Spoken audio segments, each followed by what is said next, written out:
નમસ્કાર મિત્રો, આજે ફરી આપ સૌનું સ્વાગત છે જ્ઞાનવર્ધક ઓડિયો બુક્સમાં. મારું નામ છે પૂજા સોમપુરા. આજે ફરી આપણે સૌ ઓશો દ્વારા લેખિત મનુષ્યનું સ્વર્ણિમ ભવિષ્ય પુસ્તકનું એક સંકલન સ્વરૂપે શિક્ષણ મારી દ્રષ્ટિએ સમજીશું. આશા છે આપ સૌને પસંદ પડશે. પસંદ પડે તો લાઈક, શેર અને કમેન્ટ કરવા જરૂર વિનંતી. શિક્ષણ મારી દ્રષ્ટિએ કોઈ પણ પ્રકારની પ્રતિસ્પર્ધા હિંસક હોય છે. તેમનો પૂરો પ્રયાસ હોય છે કે જીવનમાં કંઈક મેળવવું છે. નામ, ધન, પદ, કીર્તિ, બધા પ્રકારની મહત્વાકાંક્ષાઓ. સ્વભાવતઃ તેમણે સંઘર્ષ કરવો પડે છે. તેનાથી તેમના જીવનનો આનંદ અને મૈત્રી ભાવ ખોવાઈ જાય છે. મારી દ્રષ્ટિમાં ભવિષ્યમાં શિક્ષણના 5 આયામ છે. પહેલી વાત, પ્રતિદિન પ્રત્યેક પીરિયડમાં શિક્ષણ નિરીક્ષણ કરે અને પૂરા વર્ષ દરમિયાન તે જે ટિપ્પણી લખશે તેનાથી નક્કી થશે કે વિદ્યાર્થી આગળ વધશે કે એ જ કક્ષામાં રહેશે. કેટલાક વિદ્યાર્થીની ગતિ વધુ હશે, કેટલાકની થોડી ઓછી હશે. અસફળતાનો વિચાર હીનતા પેદા કરે છે અને સફળ થવાનો વિચાર શ્રેષ્ઠતાનો ભાવ પેદા કરે છે. ન કોઈ નિકૃષ્ટ, ન કોઈ શ્રેષ્ઠ. વ્યક્તિ સ્વયં છે, અતુલનીય છે. બીજી વાત, અતીતમાં શિક્ષક બહુ મહત્વપૂર્ણ હતો કારણ કે તે બધી પરીક્ષામાં ઉત્તીર્ણ થઈ ચૂક્યો હતો. તેણે જ્ઞાનનો સંગ્રહ કરી લીધો હતો. પરંતુ આજે પરિસ્થિતિ બદલાઈ ગઈ છે. પરંતુ સમસ્યા એ છે કે પરિસ્થિતિ બદલાઈ જાય છે પરંતુ તેના પ્રત્યે આપણા પ્રતિસંવેદન જૂના જ રહે છે.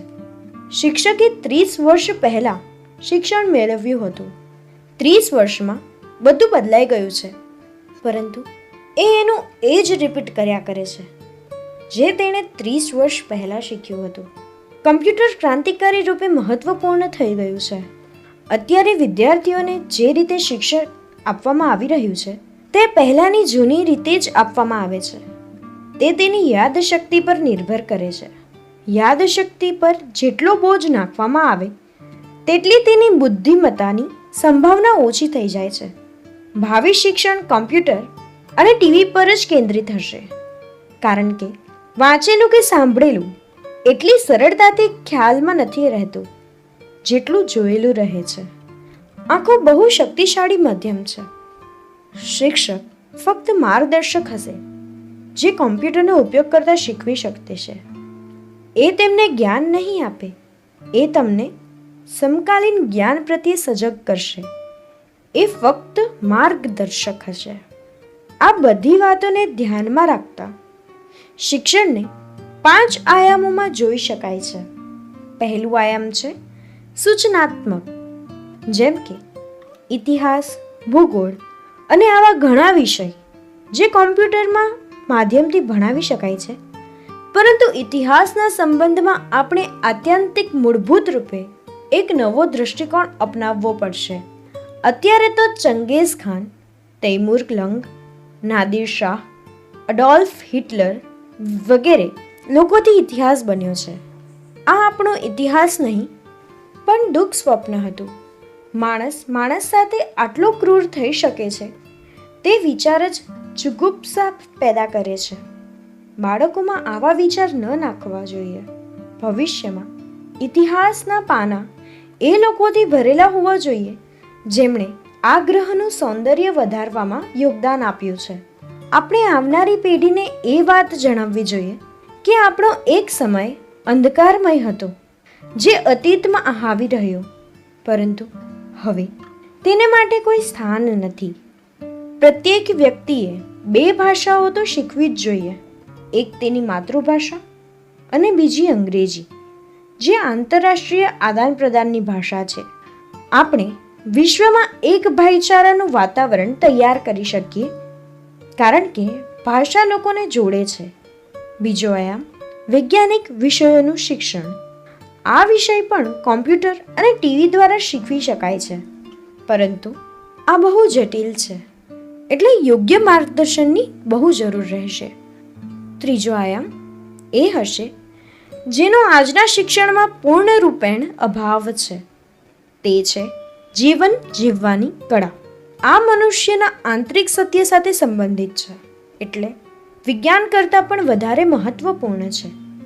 જીવનમાં આટલું દુઃખ છે, સંતાપ છે, અશાંતિ છે, કારણ કે જીવવાનો ઢંગ ખોટો છે. પ્રત્યેક બાળકને શીખવવું જોઈએ કે તેના ક્રોધ, ઘૃણા, ઈર્ષા ને પ્રેમમાં કેવી રીતે રૂપાંતરણ કરવામાં આવે છે. આપણું શિક્ષણ લોકોને ઉદાસ અને ગંભીર બનાવે છે.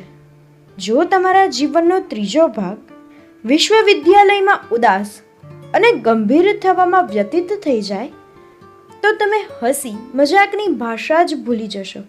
અને જે માણસ હસી મજાકની ભાષા ભૂલી જાય છે તે જીવનમાં ઘણું બધું ભૂલી જાય છે. ચોથું આયામ હોવું જોઈએ કલા અને સર્જનાત્મક. ચિત્રકલા, સંગીત, હસ્તકલા, કવિતા, મૂર્તિકલા, જે કંઈ સર્જનાત્મક છે તે બધું સર્જનાત્મકના દરેક ક્ષેત્રથી તેમને અવગત કરાવવા જોઈએ, જેમાં કેટલીક વાતો અનિવાર્ય હોવી જોઈએ, જેમ કે આંતરરાષ્ટ્રીય ભાષાનું જ્ઞાન, આજીવિકા કમાવાની ક્ષમતા આવશ્યક હોવી જોઈએ. પાંચમું આયામ. આ પાંચમા આયામમાં ધ્યાનની બધી વિધિઓ હશે. જે બાળક પોતાની ભીતરના અમૃત અને શાશ્વત જીવનથી પરિચિત થઈ શકે, આ અત્યંત આવશ્યક હોવું જોઈએ. તો આ સંકલન લીધેલ છે ઓશો દ્વારા લિખિત મનુષ્યનું સ્વર્ણિમ ભવિષ્ય પુસ્તકમાંથી. આપ સૌનો ખૂબ ખૂબ ધન્યવાદ. ફરી મળીશું આવા જ એક સુંદર સંકલન સાથે.